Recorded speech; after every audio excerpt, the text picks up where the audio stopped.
Salut tout le monde, j'espère que ça va. On se retrouve aujourd'hui dans une vidéo des petits kiffs de Mirix. Je me suis fait encore pas mal plaisir et ce grâce à divers réseaux différents. Voilà, donc on va commencer par quelque chose d'un peu spécial. C'est deux personnes que j'ai rencontrées sur Instagram qui qui ont voulu remettre au goût du jour des jouets qui existaient donc dans les années 80-90. Il s'agissait c'était des frisbees qu'on se lançait, enfin moi j'avais ça quand j'étais gosse. Ça s'appelait des Goops et ça ressemblait à ça. Voilà, c'était tout mou, tout flasque comme ça et ça avait des drôles de têtes. Voilà, comme ça, il y avait plein de différences. Ça, c'en est un que Kevin, un pote à moi, m'a gentiment donné. C'est super sympa à lui. Et du coup, voilà, ça s'appelait les gousses. On se lançait ça, c'était des frisbees. Et puis voilà, on jouait à ça quand on était gosse. Et du coup, il y a des gens par nostalgie qui ont décidé de recréer ça et de remettre ça au goût du jour. Donc, ce sont deux personnes que j'ai rencontrées sur Instagram. Et ils ont lancé je crois que c'était un Kickstarter ou un truc dans le genre. Ou une espèce de petite cagnotte pour lancer leur projet tout simplement. J'ai investi dedans il y a quelques mois maintenant, ça a mis du temps à se lancer. Et puis donc ils ont remis au goût du jour ce genre de choses et je leur en ai pris deux. Donc voilà, je vais vous présenter le premier. Donc je vais les laisser sous blister par contre. Je vous présente donc le premier. Donc voilà, c'est encore un Goops, donc ils ont repris le même nom. Et celui-ci s'appelle le Loup-Frotte. Voilà, alors il est tout simplement comme ça parce que tout simplement il brille dans le noir. Et pour le coup, il brille vraiment, vraiment fort dans le noir. J'essaierai de vous trouver une photo. Les gars, petit tips pour vos goops. Si vous voulez vous amuser dehors, vous prenez ça, une petite lampe UV. Hop, impeccable, on le recharge. Et avec ça, eh ben vous êtes parti pour bien vous amuser cet été avec vos goops glow in the dark. Hop là. Et incroyable. Parce que je l'ai pas encore testé pour le coup, mais voilà. Donc ça c'est le Loup-Frotte. Je trouve ça vraiment vraiment sympa le packaging qu'ils ont fait avec le coloris vraiment cool. Voilà tout simplement. Et puis donc j'ai pris le deuxième, donc le même encore une fois le Loup-Frotte, mais avec les couleurs originales. Et moi je les trouve vraiment vraiment trop bien fait. C'est vraiment super cool. Donc ça voilà c'est le premier petit kiff. Les deux là j'en ai eu pour, si je me rappelle bien, ça va être une quarantaine d'euros. En gros, 40-45 euros, quelque chose dans le genre. Donc voilà, c'était pour lancer leur délire de ces jouets-là. Et moi, j'ai adoré ça donc, quand j'étais gamin. Donc bah ouais, j'en ai acheté tout simplement pour me faire plaisir et pour les lancer aussi. Parce que je trouve qu'ils font vraiment du boulot super qualité et vraiment cool. Voilà. Donc ça, c'était le premier petit délire, on va dire, un peu différent de d'habitude. Donc comme je vous avais dit pardon, dans une des vidéos précédentes, j'ai un mec à côté de chez moi qui avait une petite boutique indépendante et qui ferme malheureusement sa boutique pour diverses raisons et donc il vendait des choses à prix cassé et je suis allé récupérer donc dans sa boutique un pack Wii U Bayonetta, voilà, où il y a le 1 et le 2 si je ne me trompe pas. Donc un pack qu'on croise pas tout le temps. Et en plus de ça, alors me demandez pas pourquoi, j'en sais strictement rien puisqu'il le vendait comme ça. Il y a le Bayonetta, hop, il y en a un qui est sous blister, donc le 1 qui est sous blister et le 2 non. Pourquoi, j'en sais rien. Est-ce que la personne qui l'avait a voulu jouer aux deux en premier? Donc bah, bien évidemment celui qui est sous blister il est complet. Et le deuxième est lui aussi complet. Voilà, donc un pack que j'ai récupéré pour une quarantaine d'euros. Pareil, donc très bon prix. Parce que c'est un pack qui commence à coter un petit peu. Donc ça je suis assez content de le rentrer dans ma petite collection Wii U. Ensuite, donc ça c'était la petite boutique indépendante. Là pour le coup, je suis allé faire un petit tour chez Cash comme d'habitude et je me suis trouvé des petites choses assez sympathiques. Je me suis trouvé un jeu que je ne connaissais pas et pourtant c'est un titre planétaire, j'ai envie de dire. Je ne savais pas qu'il y avait eu un Tetris 2 de sortie sur Game Boy. Voilà, donc je me le suis pris. Alors je l'ai mis sous Crystal Box, je vais pas l'ouvrir, il est complet de chez complet. Je vais vous parler du lot en fait, j'ai acheté 3 jeux en même temps ce jour-là et le gérant lui-même, le patron qui était là, pour le coup m'a fait un bon petit prix dessus, donc ça je suis très content. Donc voilà, donc il est complet de chez complet, il est vraiment dans un état clinique. Il est en double langue, donc anglais-français. Voilà, donc il y a ce premier jeu. Ensuite, donc comme vous pouvez voir, celui-ci était à 29,90 donc dans mon cash. Le jeu du McDo que j'avais pas et qui va rentrer dans mon petit meuble spécial Nintendo pour les jeux en loose. Donc ça c'est cool, je suis content de le rentrer aussi. Et puis le Sonic DX Adventure sur GameCube. Pareil, très content de le rentrer également en complet. Alors, ce jeu-là était à 80 €, enfin 79,90 € si je ne me trompe pas. Celui-ci donc 29,90 €, donc 30. Là on est déjà donc sur 110 € et celui-ci je crois dans mes souvenirs il devait être à 9,90 €, on va dire 10 €. Le gérant m'a fait tout ce petit lot donc pour 100 €. Voilà, alors c'est pas une énorme réduction, mais c'est une réduction quand même, donc on prend, je suis content de rentrer ça dans ma collection. Il y a mon super 2020 qui encore une fois est passé, et il m'a dit, tiens, j'ai ça pour toi. Voilà, un livre de Last Action Hero, un film juste planétaire, légendaire. Je l'ai en laserdisc, je l'ai en VHS, je l'ai en DVD, je l'ai en Blu-ray, je l'ai en 4K, enfin, je l'ai en tout. Je l'ai sur Game Boy, je l'ai sur Super Nintendo, j'adore ce film, c'est juste une légende pour moi, il faut absolument le voir.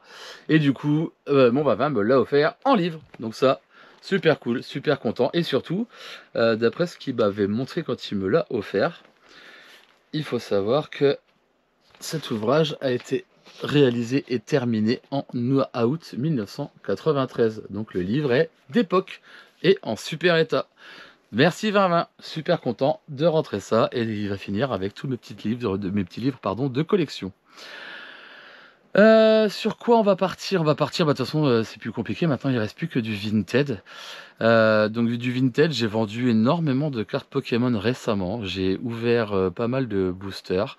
J'ai vendu mes Dracofeu, mon 151. J'ai vendu un Serpenteau que j'ai eu aussi, que vous avez pu voir dans les shorts de mes vidéos sur YouTube. J'ai eu un Serpenteau donc que j'ai vendu vraiment pas mal aussi. Pas mal d'autres cartes Pokémon et donc je me suis fait un beau pécule sur Vinted et j'ai redépensé sur Vinted tout simplement. Voilà comment ma collection tourne. Donc je me suis trouvé un petit coup de snipe. Alors encore une fois, je vais encore pas l'ouvrir parce qu'il est sous Crystal Box. Un Golden Sun que j'ai payé 25 €. Il est complet. Il est complet. Non, pardon. Il manque la cale. Voilà. Il y a juste la cale. La notice, elle est complète. La boîte, elle est vraiment propre. Ouais, c'est pas l'état mint, mais vraiment super propre. Donc j'avais pas le Golden Sun, c'est un RPG qui gagne à être connu, il est en français. Il faut absolument le faire pour ceux qui aiment les RPG à la type Final Fantasy.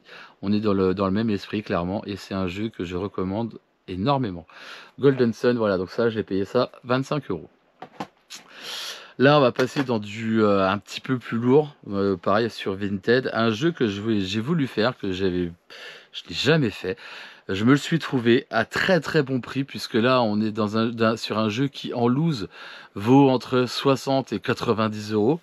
Et là j'ai réussi à me le trouver pour 37 €. Voilà, vous me direz ce que vous en pensez. On est sur le Bartman et versus Radioactive Man. Ça c'est vraiment cool. Un jeu des Simpsons, donc en français. Oui, il est en français, je me rappelais même plus que je l'avais trouvé en français. Voilà, il est là. Là ou là. Là, voilà, en français. Vraiment super propre, donc 37 € dans son fourreau d'origine. Il va finir également dans le petit meuble qui commence à vraiment être bien rempli, le petit meuble Nintendo qui est juste à côté de moi. Voilà, c'est un des derniers jeux que je cherchais en loose sur cette plateforme. Donc très très content de rentrer ce petit Radioactive Man. On va rester chez Nintendo. Ça c'est un petit délire. C'est une personne qui vendait ça. J'ai pas encore l'adaptateur, vous voyez, donc vous pouvez savoir que ça vient d'un autre pays. Mais j'avais pas cet objet dans ma petite collection d'utilitaires Game Boy puisqu'il s'agit du chargeur. Voilà, du chargeur indépendant. Donc pour la Game Boy, je me suis trouvé ça sur Vinted pour 5 balles. Et je me le suis pris pourquoi? Je vais vous expliquer pourquoi, parce que j'ai eu la chance de trouver aussi un item assez rare, puisque pas commercialisé en France, uniquement sorti au Japon. Je me suis trouvé une superbe petite valise full plastique, attention, mais édition Game Boy. Vous la trouverez pas à tous les coins de rue, vous en trouverez sur eBay, à des prix vraiment, j'ai envie de dire, ignobles et chers. Pour ce que c'est, parce que clairement, à part être une valisette en plastique avec un simple clip comme ça, voilà, il n'y a absolument rien dedans, mais ce petit adaptateur Game Boy donc allait dans cette petite valisette. On mettait la console ici, l'adaptateur ici, et on pouvait ranger les jeux ici. Je me suis trouvé cette petite valisette Game Boy pour 25 €. Donc c'est pas spécialement cher. Quand vous la trouverez sur Vinted ou sur eBay, vous verrez que le prix est pas vraiment cher pour ce petit objet. Voilà. Donc ça, très très très content de le rentrer. Alors là, c'est la rentrée du jour. C'est ce que j'ai été récupérer aujourd'hui donc dans mon relais. C'est quelque chose que j'ai attendu longtemps. Le colis a été perdu pendant pratiquement 15 jours, 3 semaines, et retrouvé par miracle. Pour le coup, c'est la première fois que ça m'arrive qu'un colis est retrouvé.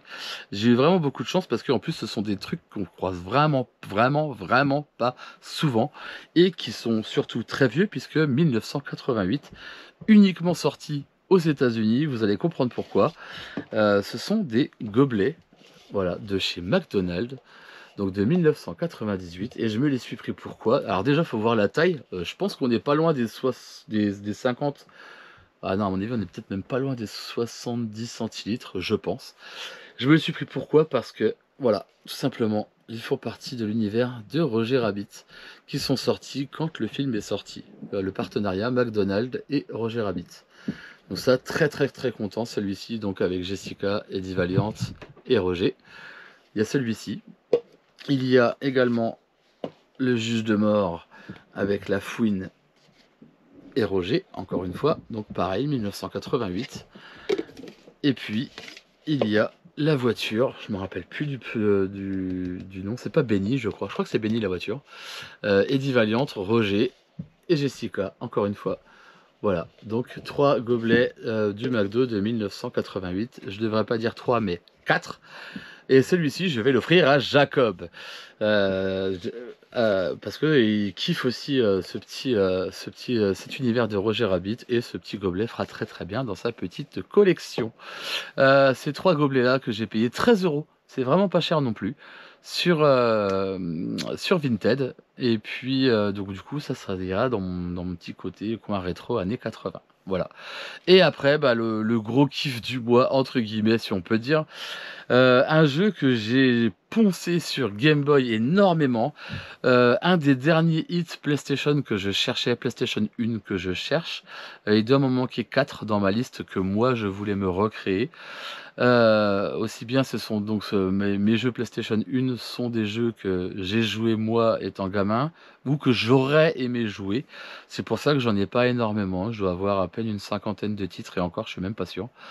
Donc c'est pour ça que oui, c'est très très limité mes jeux, d'ailleurs sur toute plateforme confondue, puisque encore une fois, je le répète, ce ne sont pas des jeux d'étagère, mais ce sont des jeux auxquels je joue, j'aurais aimé jouer ou que j'ai joué. Voilà, et donc ce jeu que je me suis procuré, il n'est pas dans un état mint parce que c'est pareil, si on est sur un prix à 3 chiffres. Ouais, un prix à 3 chiffres, ça fait mal au cul quand même, mais celui-ci, ça fait un petit moment que je me le cherche, et donc c'est le Parodius sur PS1. Il était à prix réduit parce que vous voyez la petite jaquette qui est abîmée devant, mais c'est le seul défaut donc de ce jeu. Sinon, il est en état vraiment très très propre. C'est un jeu de vaisseau, vraiment cool, donc moi que j'ai connu sur Game Boy, et je me suis toujours dit que je me l'achèterais sur PS1. Là, on est sur plus d'une centaine d'euros pour ce jeu. Donc voilà, et il est en état vraiment, bah, à part la jaquette de devant, la notice est vraiment clinique, vraiment propre pour le coup, et le CD pareil, super propre. Donc voilà, on est sur plus d'une centaine d'euros pour ce jeu. Je suis très très content de le rentrer. Il me doit m'en manquer, je crois c'est 4 pour finir ce que je voulais faire au niveau du PS1. Bon, moi, ce sont encore des jeux qui coûtent plus de 100 € à chaque fois pièce, voire 200, peut-être même 300 pour un jeu. Je vais arriver à le trouver. J'essaierai de le trouver à meilleur prix, parce que je pourrais l'acheter à 300 €, mais ça m'intéresse pas de mettre 300 € dans un jeu. J'attendrai de le trouver à prix plus intéressant, si ça vient. Sinon, bah, je revendrai encore d'autres cartes Pokémon par exemple, et puis peut-être que je me le paierai. Je vais pas dire au prix fort, mais j'essaierai de négocier ou de trouver ça en lot, tout simplement. Voilà, ça c'est tout ce que j'ai à vous présenter pour cette vidéo. Je pense qu'il y a quand même vraiment pas mal de choses cool pour le coup, vraiment diverses et variées, aussi aussi bien du jeu vidéo que du jouet, des objets atypiques comme la petite valisette Game Boy, les gobelets, le chargeur, le livre, enfin voilà, il y a un petit peu de tout ce que j'aime bien, tout ce que j'adore, tout ce que j'aime vous présenter. J'espère que le contenu vous fait toujours plaisir sur la chaîne en attendant. Et bah du coup, si ça vous fait plaisir, abonnez-vous, ça me fait kiffer de voir de plus en plus de gens me suivre. Surtout jouez, amusez-vous, continuez à geeker. N'oubliez pas de voir vos potes, c'est important aussi de sortir un peu, faut se décrocher un peu des écrans aussi de temps en temps. Et surtout, bah, je vous dis, on se retrouve donc dans une prochaine vidéo sur mon vide-grenier live, ou peut-être une vidéo ouverture Pokémon pour ceux qui aiment bien ça. Voilà, allez, ciao tout le monde et à bientôt.